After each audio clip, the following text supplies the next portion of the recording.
come in. Hi, Maura McLynn with Salesforce. It's nice to meet you. Nice to meet you. Here's my business card. Thank you. All right, and just before we get started, I want to verify we have 20 minutes today, correct? Yes, that's right. Okay, and is there anyone else who'd like to join us, or is it just the two of us today? Just us today. Awesome. Well, I've spoken to representatives at your distribution centers, your retail centers, as well as with Caitlin Kirby, Broxmart, and Jerry Bennett over at headquarters. And after speaking with all of these individuals, I've decided that there are three main concerns I would like to touch on today. So I have an agenda here with me. The first item being the lack of new client business follow-up. So that's with first-time purchasers and a lack of follow-up on behalf of your employees, and that forcing them to go to other companies to receive supplies.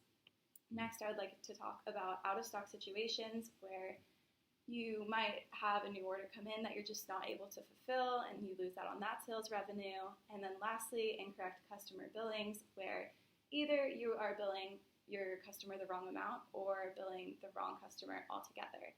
So those are the three items that I would most like to speak about today, but is there anything else that I haven't touched on that you definitely want to speak about? No, I think that pretty much hits all of the main issues we're experiencing right now. Okay, great. Well, if you don't mind, I'd like to get started with the lack of client follow-up. All right. Awesome. So as of right now, it sounds like there's no clear protocol for what an employee does when following up with a customer. Is that true? Yes, that's correct. It's pretty much all autonomous. We just let the salespeople handle their own clients. Yeah. And how would you say that that might impact your growth or success as a company? I think it leads to our salespeople just spending a lot of time doing those follow-ups, or either a lot of time doing it because there's no automatic process for it, or they just forget to do it overall. So it really impacts revenue that way, and the time spent, they're spending time doing that and not selling things. So of course that impacts it as well. Definitely. And what would you say the implications of giving so much autonomy to your employees are? Like, are they content with it? Do they enjoy that kind of autonomy, or does it cause a lot of additional stress for them? I think they enjoy the delegation, but having that much stress about doing things that aren't as important, taking up their time, really takes away from their main responsibilities. Definitely. Well, I've spoken to associates at your Jacksonville and Athens locations, and I have some numbers here that I would like to show you. So, as you can see, between Jacksonville and Athens, we found a total of 4 follow-up errors with your customers, and each of those amounted to $3 million. I know that sounds like a lot, but if you think about it, one customer for like a lifetime partnership is probably worth more than $3 million. So this is just kind of the average between what one customer can do for you over time. So if you have 2 follow-up errors at each branch you have 8 retail stores, that's a total of 16 follow-up errors. And at $3 million a pop, that's $48 million in potential sales lost by not following up with those customers and not reaching out to them to make sure you stay in good graces.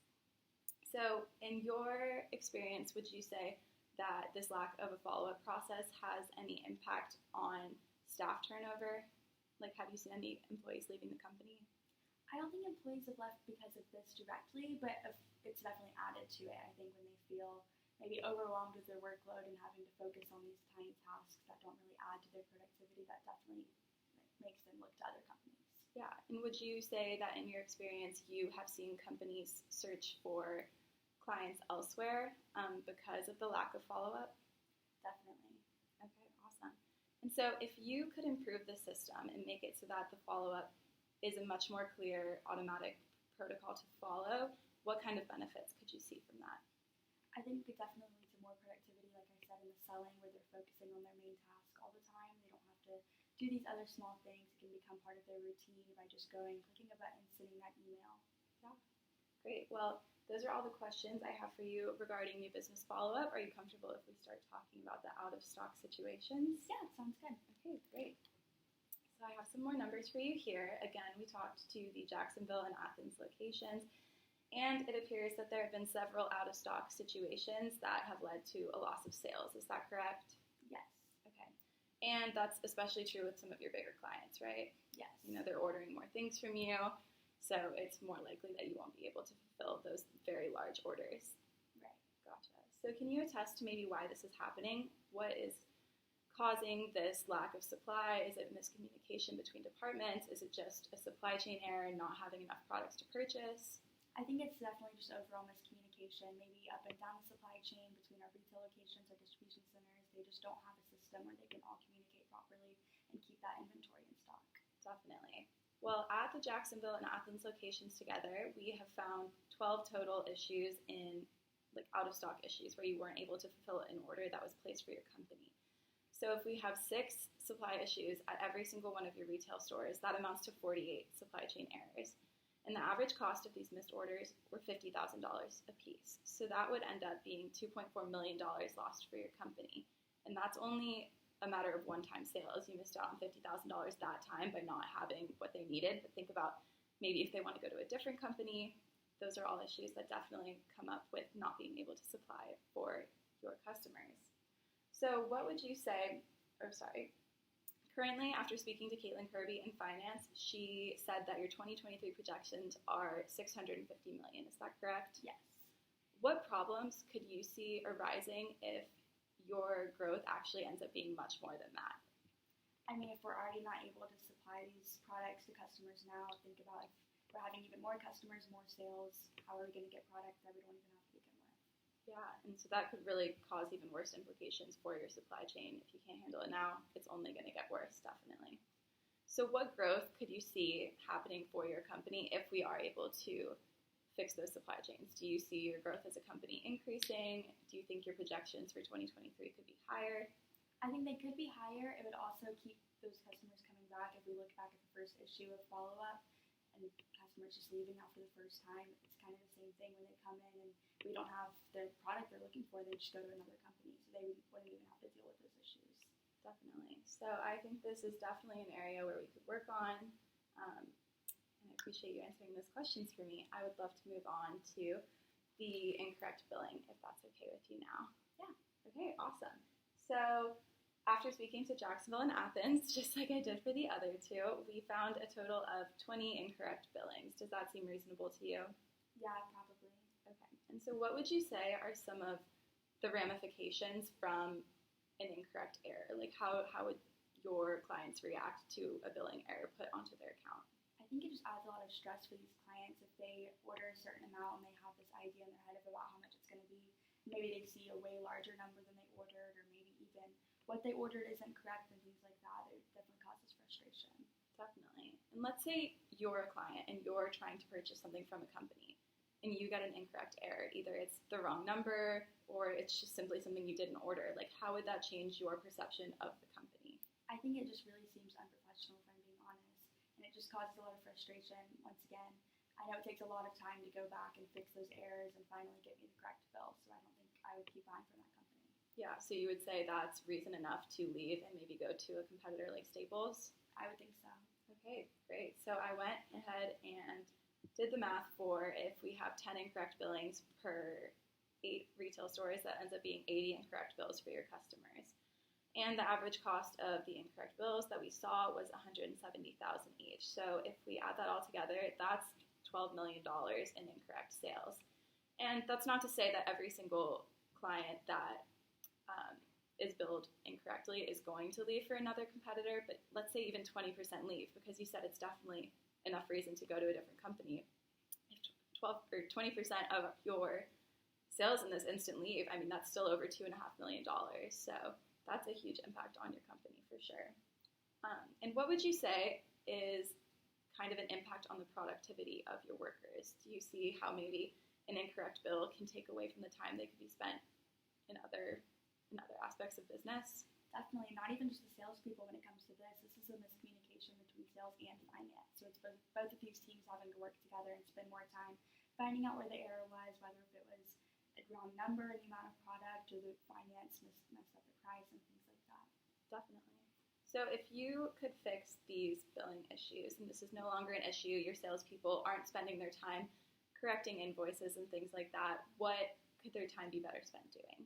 I mean, like I said before, just selling and finding more clients and working on building those customer relationships. Definitely. So fixing this issue of incorrect billing can really help your company in many other aspects than just the customer relations management. It can actually help you grow in terms of sales and leads and things like that.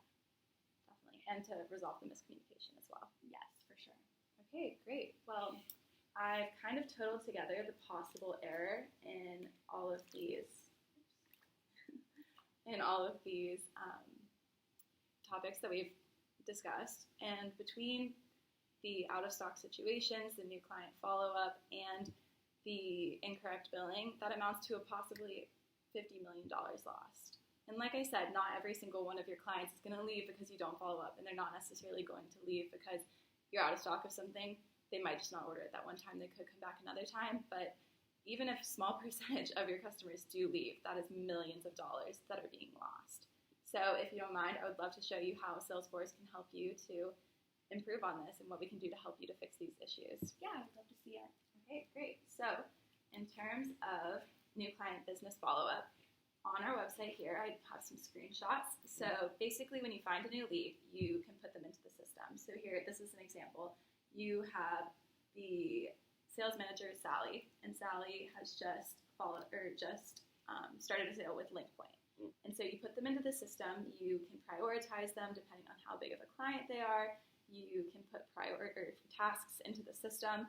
And so once they're finally into the system, you have your task sheet. And so let's say Sally had a first-time order with them, so they're in the system, and now you want to follow up. Sally doesn't have to decide when to follow up herself. It all happens within the system. So you have here your upcoming and overdue tasks. So let's say it's been a month since that first purchase. They might be needing some other products. Now Sally can see that it's been a month. It comes up on the website, and so she can maybe send them a follow-up email. And you can actually send that email from within our system, so she doesn't have to go externally to Gmail or Outlook or anything like that. She can send an email to her client from within the system. It'll automatically check that off as a task completed for her, which is awesome. We can also keep track of phone calls. Let's say maybe you definitely have a more personal relationship with one of your clients. You can make those phone calls from within our system, and you can actually record them. So if you want to go back and listen to your employee sales calls to see what might be working for you, what's not, what are good tactics for these calls, that's totally an option. So this just streamlines the whole process of following up with a client. It creates a lot more accountability for everyone. You can see exactly who's following up with which clients, which employees are really working on this. And it just makes the system a lot easier. It's no longer a stress for your employees deciding when and how to follow up. It's an outlined task that details exactly what they should do. And it kind of becomes like checking your email every morning. It's just a task that they do every day, and they can focus on other things that are a lot more important to your business. Right. I really think that's cool. I like how everything is internal. They don't have to go to these outside sources, like you said, to go and follow up. Yeah, definitely. So that's kind of it for new client follow-up. But I'd also love to show you how we can help your out-of-stock situation issue.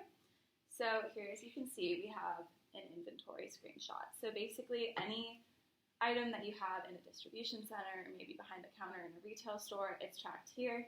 It can tell you the name of it, reference IDs, how much you have in stock, what's maybe being purchased and soon delivered, any future orders, anything like that. So you're no longer having tons of spreadsheets from different employers across your different sales centers. It's all in one place. You don't have to worry about miscommunication, and it's all right there. And what's even better than that is our Einstein forecasting. So Einstein forecasting is a part of Salesforce where they can predict kind of what your clients might want depending on their history. So I know, for example, your clients with the University of Georgia and Georgia Southern. So maybe in February, Salesforce realizes that, graduation season is coming up. These universities are going to need diploma paper. So it'll let you know that you need to stock up on diploma paper before they even ask you for it. So this prevents issues like them reaching out and you not having it, and maybe they go to Staples and they get their diploma paper there and they realize that it's a little bit cheaper, and now you've lost one of your biggest companies forever. So this really helps to prevent that situation, and even better, you can actually predict sales not just on history, but on maybe the market in general, seeing what's popular. So it'll let you know exactly what you should be stocking up on to prevent these issues. So it can just really help you grow as a company. Yeah, definitely. And so now I would love to talk to you about incorrect customer billings. So in terms of what we can do for you, there's Salesforce CPQ and our billing feature that kind of just keeps track of everything for you. You no longer have to update every single retail center and say your prices change. you don't have to tell every single person and make sure they know that prices have changed. It automatically updates in the Salesforce system. Similarly, if you want to give a discount to a certain company, that's all done automatically. And if there happens to be an error, you no longer have to rely on your employees fixing that error for you. The system will do it automatically. As long as you put that new information in, it'll update by itself. And you can actually invoice your customers from within Salesforce itself. Obviously, they'll pay it externally because they're not a part of Salesforce, but it really just streamlines the whole process. You are spending much more time focusing on getting new leads, getting new partners and things like that, versus worrying about something that never should have gone wrong in the first place and hopefully won't anymore with Salesforce. So I know this has been a lot, but do you have any questions for me about what we've discussed so far? I don't think so. You did a great job of going through how Salesforce can fix these issues we're having. I do just want to ask about the price structure of this. Absolutely. It seems great, but it seems like it's going to be very expensive. You know, it does take money to make sure you make effective changes in your company, but fortunately, because of how much you have opportunity to grow, it's really going to be worth it for you in the end. So here I've kind of outlined the Salesforce price structure. We have an initial setup fee of $25,000 for every customer we have. That's so we can get into your computers, we can customize the system to exactly your needs, and we can get all of your employees set up. So that's a one-time initial fee just that first year. And then we have a yearly subscription rate of $1,800 per person per license per year. And so we went ahead and did the math, assuming that every single member of your staff will be in Salesforce. That does not have to be the case. That's just what we decided to do to prove even if every single employee becomes a part of Salesforce, it's still a worthwhile investment. So with the $25,000 fee plus $1,800 per year for 160 employees, that amounts to $313,000 that first year, and then after that, you no longer have the fee, so it'll end up being $288,000 per year. And I know that seems like a lot, but we also talked about the potential for loss being $50 million. And again, that's just an estimate depending on how much your customers value you and if they think one error is worth leaving and really how much each customer is worth. It all varies, but it is $1 million issue. And spending a couple $100,000 a year to fix that is pretty worthwhile. Would you agree? I do agree. I think that is not a bad price for what we're currently losing. Okay, great. Well, how are you feeling about this whole process? I'd love to move forward and maybe set up a meeting with your board of directors, with the president, and anyone else that you would like to see. Is that something you'd feel comfortable with? Yeah, I think that would be good, and you can demonstrate all of these benefits that Salesforce has for them as well. Maybe even bring up the website and have them go through it. Absolutely. That could be really helpful. Yeah. I would love to do a demo. I'd love to be there in person or virtually, whatever y'all are more comfortable with. Yeah, I'm really looking forward to that. I also have an agreement here with me today. Obviously, we're not ready to sign this now, but if you want to run it over with your people and kind of see exactly what you'd be agreeing to, I'd love to have you do that. Awesome. Well, thank you so much. Yeah, absolutely. Do you have any other questions or concerns? I don't think so. I think we're good. Okay, great. Well, I look forward to our meeting, and this was great. Thank you so much. Thank you. Have a great day. Yeah, you too.